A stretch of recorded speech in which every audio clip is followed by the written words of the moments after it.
Sa basketball, nakatakdang sumabak ang koponan na Uncle Drew Pilipinas sa FIBA 3x3 Light Quest Tournament na isasagawa sa Singapore mula February 15 hanggang 16.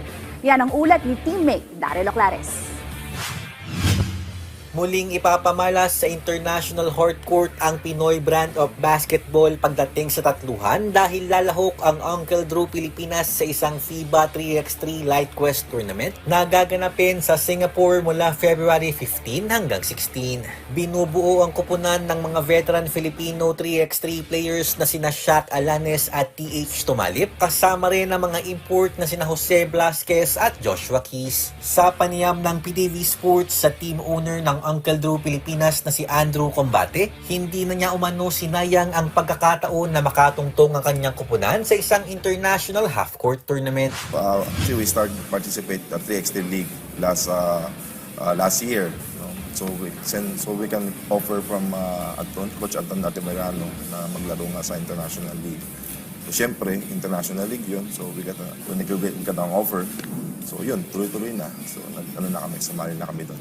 Siyempre, very proud din kami na i-represent yung Philippines sa 3x3 League. Tiwala naman ang team manager na si Tutoy Perez na kakayanin ng Uncle Drew Pilipinas na makipagsabayan sa Light Quest Tournament, lalo na't malawak na rin ang experience ng kanilang mga manlalaro sa 3x3. Considering na ito ay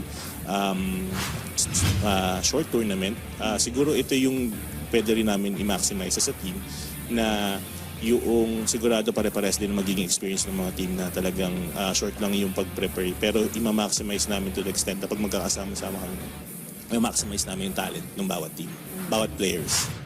Bagamat mabubuo pa lamang ang koponan isang araw bago ang kompetisyon, hindi naman nababahala si Tumalip sa team chemistry dahil anya naging kakampi o kalaban na rin niya ang kanyang mga teammates sa iba pang 3x3 tournaments. With the two imports naman, I've been playing with them na for couple of years na din, si Jose at saka si Joshua. So familiarity, okay na ako sa kanila.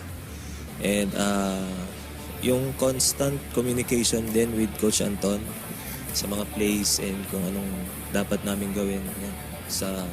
Siya yung palagi nagsisend sa amin ng mga videos and pointers para well-prepared kami papunta sa Singapore.